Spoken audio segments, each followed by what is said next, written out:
I'm sorry, but Lizard is just, it's just really good.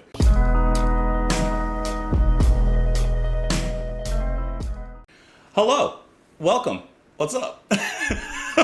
Welcome back to Just JP. Hope that you're doing well. Thank you so much, as always, for being here. Today, we are listening to Circus, including Entry of the Chameleon by King Crimson. This is, of course, off of their album Lizard, released in 1970.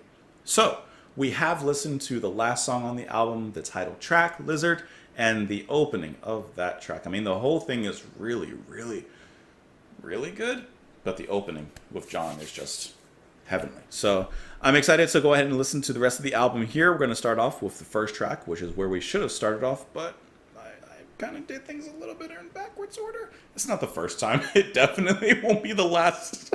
But thank you guys so much, as always, for being here, for joining me on the channel, for watching this video, for clicking this video. I say it every time, and I have a feeling that last time I said it, it didn't quite hit you. So I'm saying it again so you know that I mean it. Let's go ahead and get into the circus. What kinds of acts we will see. Will we see a trapeze? Will we see a seal balancing a beach ball? Will we see a man being shot out of a cannon? I have no idea, but it's going to be fun to listen to, I'm sure. Let's go ahead and get into it. This is Circus by King Crimson. Squeeze me to her breast, sewed me with carbon, strung my warp across time. Clean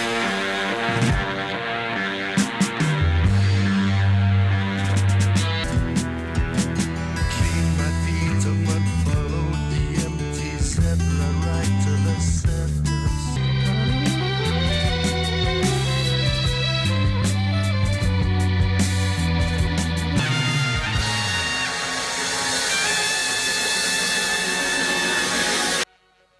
What a fantastic opener to the album.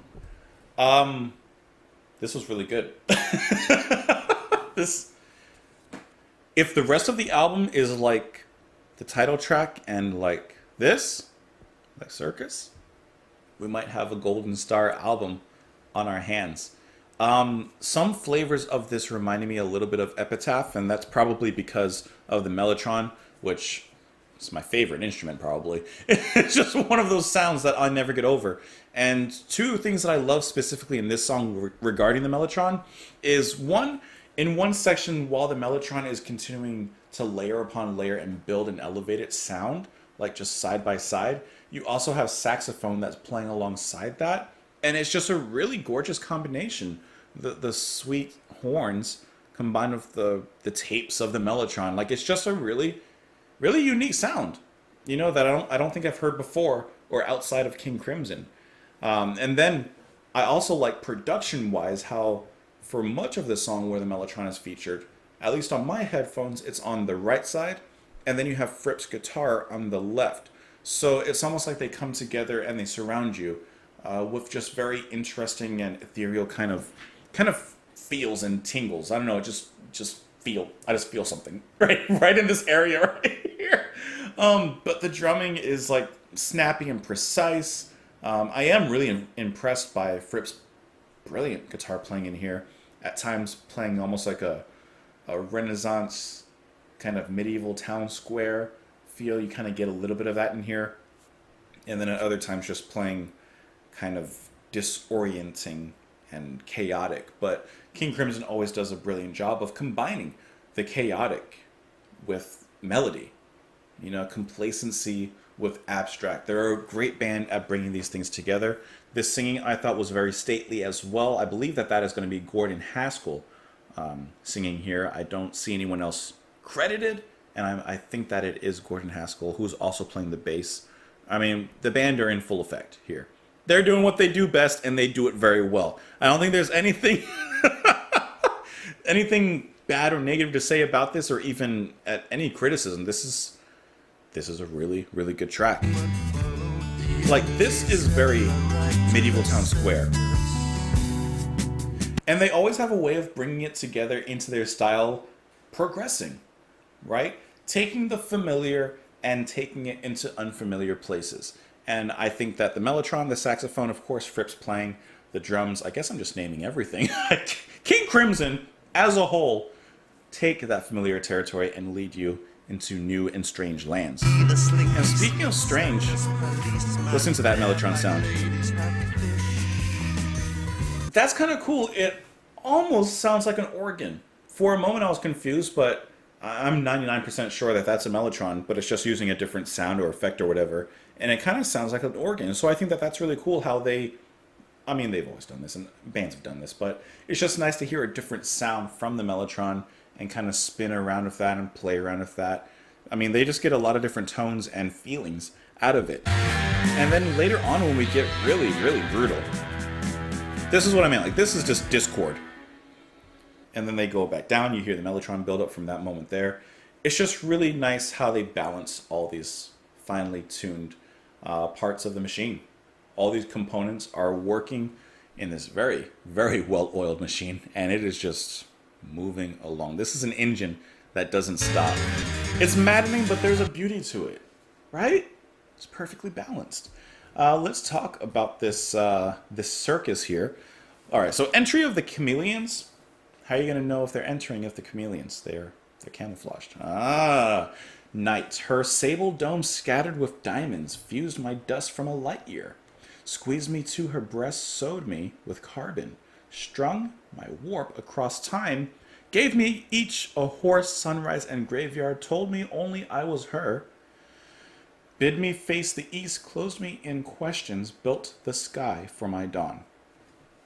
Okay, so I was really confused about this until I just looked at it right now. At the very beginning, he does say night, and it seems that he's perhaps describing night. He's, what's the word when you give human attributes to something that's not human? He's speaking of night, but as a woman, basically. It starts with an A. It's, it'll come to me. Give me a little bit. Let's keep reading. Cleaned my feet of mud, followed the empty zebra ride to the circus. Past a painted cage, spoke to the paybox, glove which wrote on my tongue, pushed me down a slide to the arena, megaphonium fanfare, for the common man, in his cloak of words, strode the ringmaster, bid me join the parade. Okay, so we're basically getting kind of like a Carnival 9 thing. You're getting a twisted circus. I guess circuses were just like popular at this point, a popular topic or a theme to kind of spin off of and do like dystopian themes and stuff like that with it. Worship cried the clown, I am a TV, making bandsmen go clockwork. See the slinky seal circus policeman, bareback ladies have fish. Strung men by his feet, plate spinning statesman, acrobatically juggling, bids his tamers go quiet the tumblers, lest the mirror stop turning. There's a lot happening there. There's a lot going on right there, and it's not written quite straightforward. I don't know. There's just a weird circus going on. Elephants forgot, force-fed on stale chalk, ate the floors of their cages. Strongmen lost their hair, paybocks collapsed, and lions sharpened their teeth. Gloves raced round the ring, stallions stampeded, pandemonium seesaw. I ran for the door. Ringmaster shouted, all the fun of the circus. Okay, it sounds like the circus is going wrong. It sounds like things just went wrong at this circus, and the ringmaster saying all the fun at the circus. Like, this is the fun of it. You know, the lions got out, the elephants got out, the tent is collapsing. I don't know, there's a lot of stuff going on. It seems like a disastrous kind of event going on here. I have never, I don't know. I'm not a circus person. I haven't been to a circus since I was a kid. And honestly, I was scared of clowns, like really scared of clowns. So I did not want to go to the circus because even just the idea of possibly running into a clown or seeing a clown, no. It was not my thing. Hey, speaking of pandemonium, did you know that the word pandemonium is a made-up word made up by John Milton in his book Paradise Lost, which means place of demons? Did you know that? Now you know. Anyways, this was a great song to listen to. Let me know what you guys thought of the track. I told you, you'll walk away from here learning something or knowing a thing you didn't know before. Hope that you enjoyed the music. Thank you so much for joining me here. Of course, you can let me know what you thought of the song in the comments below. You can follow me in a bunch of places, but hope you come back tomorrow. Thank you for being here, and I'll see you then. Goodbye.